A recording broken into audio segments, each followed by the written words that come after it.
Hey, salut les rumeurs! Alors aujourd'hui, un petit format supplémentaire assez court où je vais vous présenter des petits conseils. Aujourd'hui, c'est tout simplement vous aider un petit peu à mieux vous organiser, à mieux préparer vos salons. Vous n'allez peut-être n'y aller qu'une journée, une après-midi. Le temps est assez court, il y a beaucoup de rhum à déguster, alors il faut souvent s'organiser pour réussir à découvrir le maximum de nouveaux rhums, faire le maximum de rencontres et faire en sorte que ça soit vraiment sympa. Alors voici quelques petits conseils pour optimiser cette journée, cet après-midi et profiter au maximum de ces salons. Allez, je vous invite à vous servir un verre et c'est parti.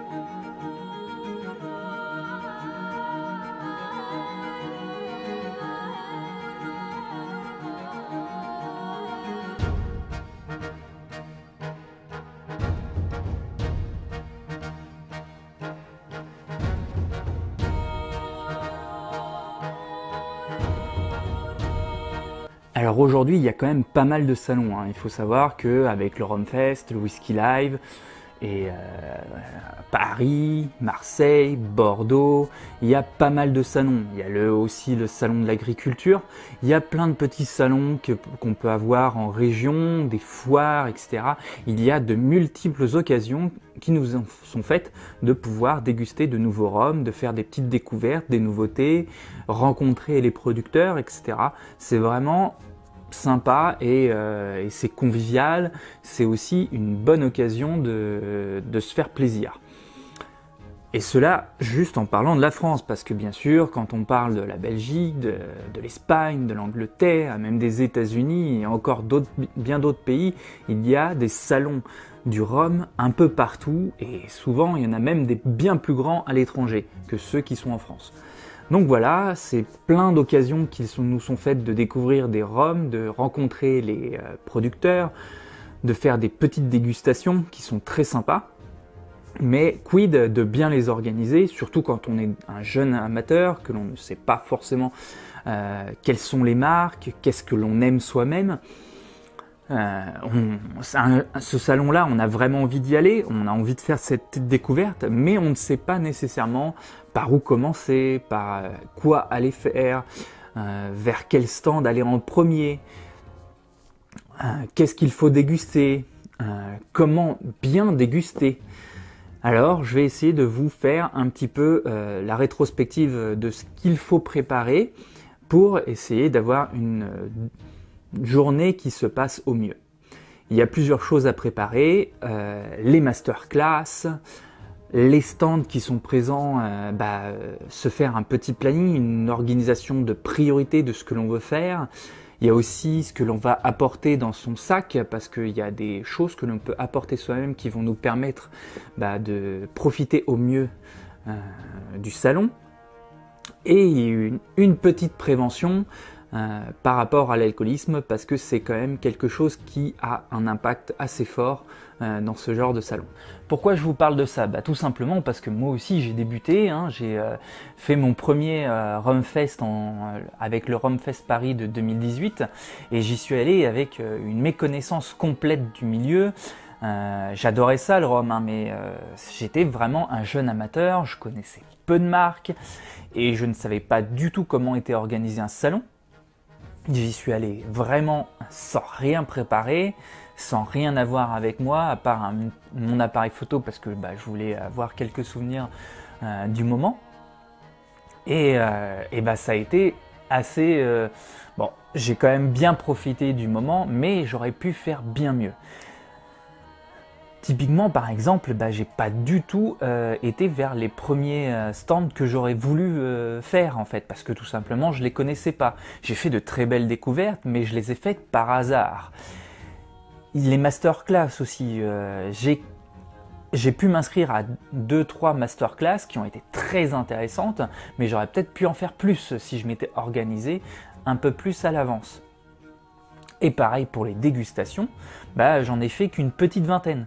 Alors que par exemple au Whisky Live, que j'ai fait bien plus tard, je m'étais mieux préparé, j'ai pu faire presque 50 dégustations lors d'une après-midi et ça a été vraiment génial. J'ai fait beaucoup de découvertes, j'ai pris beaucoup plus de plaisir.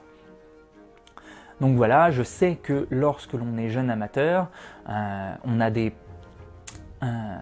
y a des choses que l'on sait moins que d'autres et on fait des petites erreurs. J'ai fait des petites erreurs, j'ai appris de ces erreurs et maintenant je vous apporte quelques petits conseils pour optimiser votre propre salon.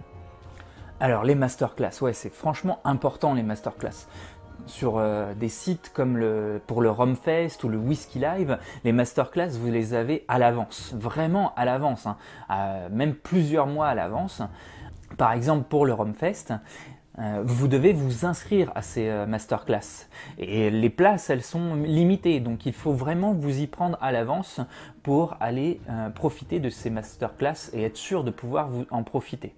Et elles sont vraiment géniales. Si vous voulez vraiment apprendre de l'univers du rhum, c'est vraiment l'un des meilleurs endroits pour faire cela. Une masterclass que je vous conseille énormément, qui avait lieu les dernières fois au Romfest, c'est celle d'Alexandre Vintier, qui va vous faire découvrir comment déguster un rhum au mieux. Franchement, c'est génial. Après, vous avez des producteurs qui vont vous présenter un peu ce qu'ils font. Vous allez avoir des amateurs qui vont vous présenter une région ou une distillerie en particulier qu'ils aiment beaucoup. C'est vraiment très instructif. Il y a les stands aussi. Franchement, les stands, il ne faut vraiment pas les oublier. Quand on sait par exemple que pour le Romfest, il y a plus de 170 marques représentées, c'est impossible de tout faire en une après-midi. Vous n'allez pas y arriver, donc il faut que vous gériez vos priorités, et à l'avance si possible. Prenez connaissance des marques qui existent, de leur profil, de ce qu'ils proposent, que ce soit de la mélasse ou de l'agricole, et faites organiser vos priorités. Dites-vous simplement que en début d'après-midi, il est mieux d'aller voir ce que vous voulez voir en priorité. Privilégiez les 3-4 stands vraiment que vous voulez absolument voir dès le départ. C'est là où il y a un peu moins de monde, ça se remplit assez vite, il faut le reconnaître, mais au début c'est plus facile. En plus, les personnes qui tiennent le stand sont un petit peu plus en forme, elles ne sont pas encore épuisées de la journée, donc vous allez pouvoir discuter avec elles, elles vont être à votre service plus facilement et avec un plus grand sourire. Donc franchement, priorisez les stands que vous voulez voir en priorité dès le départ. Et après, c'est une question de priorité. Moi, au fur et à mesure que la journée passe, je passe un peu plus de temps dans un stand pour pouvoir profiter du rhum et aussi profiter des ambassadeurs. Qui dit de nombreux stands dit également de nombreux rhums à déguster. Il y en a vraiment beaucoup au Romfest, au Whisky Live, il y a beaucoup de rhums à déguster. Vous n'allez absolument pas pouvoir tous les déguster, mais ça va poser quelques problèmes au niveau de votre papille. Vous allez vous fatiguer forcément. Même si vous recrachez tous vos rhums, vous allez fatiguer vos papilles. Donc les premiers rhums que vous allez déguster, ça va bien passer, vous allez vous faire plaisir et vraiment pouvoir les identifier.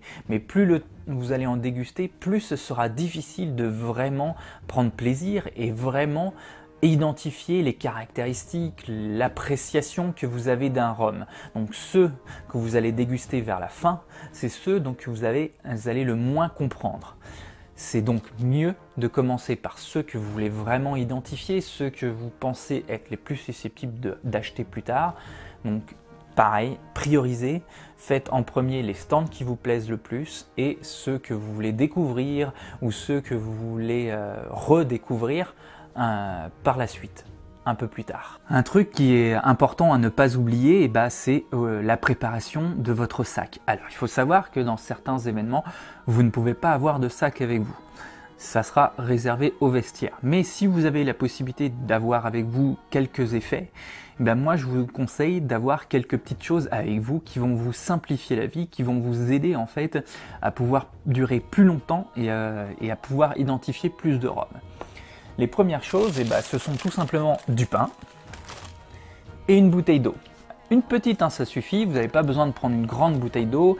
Généralement, il y a plein d'endroits où vous pouvez remplir votre bouteille d'eau. C'est juste en fait, ça va vous servir à vous nettoyer la bouche. Avec le pain, avec l'eau, vous allez pouvoir vous nettoyer la bouche entre deux dégustations et ainsi pour pouvoir mieux apprécier chaque rhum. En fait, vous allez pouvoir faire en sorte que un premier rhum ne puisse pas déteindre sur le second et que vous ayez un a priori ou une identification erronée d'un rhum que vous dégustez. Ça, c'est plutôt pas mal d'avoir ces choses-là avec soi. Une autre chose qui peut être intéressante à avoir, c'est un sandwich ou de quoi vous restaurez si vous y êtes toute la journée, vous restaurez pour le déjeuner. Alors c'est vrai que dans beaucoup de salons, vous avez des stands, des snacks, des food trucks qui vont vous permettre d'acheter de quoi manger. Mais il faut savoir que généralement ces food trucks, ils sont vraiment attaqués par les gens et donc c'est des queues interminables, impossible d'aller jusqu'au bout.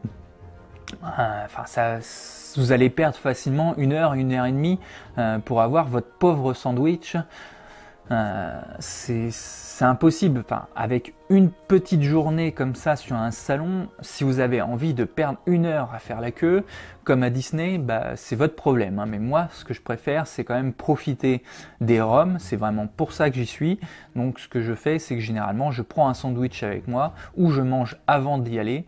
Et je profite au maximum du salon. Enfin, il y a l'alcoolisme. Et oui, il faut savoir que sur pas mal de salons, il y a beaucoup de personnes qui abusent du rhum. Il faut savoir quand même, vous le savez, le rhum c'est quand même une boisson qui enivre très rapidement, donc ceux qui en abusent, ils sont ivres très vite et c'est souvent que l'on voit certains salons à la fin où il y a pas mal de personnes qui sont en état d'ébriété et c'est pas génial à voir. Et en plus, pour ceux qui sont en état d'ébriété, c'est pas franchement le meilleur état qui soit. Déjà d'une, vous allez plus vous souvenir des rhums que vous allez avoir dégustés. Vous n'allez pas y avoir pris un grand plaisir, ce n'est plus de la dégustation, c'est de la beuverie. Donc pourquoi aller dans un salon, pourquoi acheter un ticket qui était quand même assez cher dans un salon pour juste vous beurrer quoi. Donc honnêtement, faites attention, dégustez avec modération. Moi, je vous conseille sincèrement de recracher tous les rhums que vous allez pouvoir déguster ou alors d'en avaler 2-3 parce que c'est vraiment ceux que vous appréciez le plus et que vous voulez leur faire l'honneur d'être avalés. Mais sinon, recrachez. Vous allez prendre autant de plaisir tout en les gardant en bouche et les recracher ensuite qu'en les avalant. Ça va vous permettre de durer beaucoup plus longtemps, d'avoir l'esprit beaucoup plus frais pour apprécier beaucoup plus de rhum. Moi par exemple au dernier Whisky Live, j'ai pu déguster près de 50 rhums comme ça. Je les ai tous recrachés et j'ai pu faire cette dégustation. Bon, c'est vrai que les 10 derniers, franchement j'avais le palais qui était complètement chauffé et j'ai eu du mal à vraiment comprendre les rhums que je dégustais. Mais j'ai quand même pu aller au moins jusqu'à 40 rhums et avoir un vrai plaisir jusqu'à 40 rhums. Voilà les rhumeurs, j'espère que ce petit format vous aura plu. Voilà, je vous invite à liker, à partager quand même. Et puis à la prochaine. Tchuss!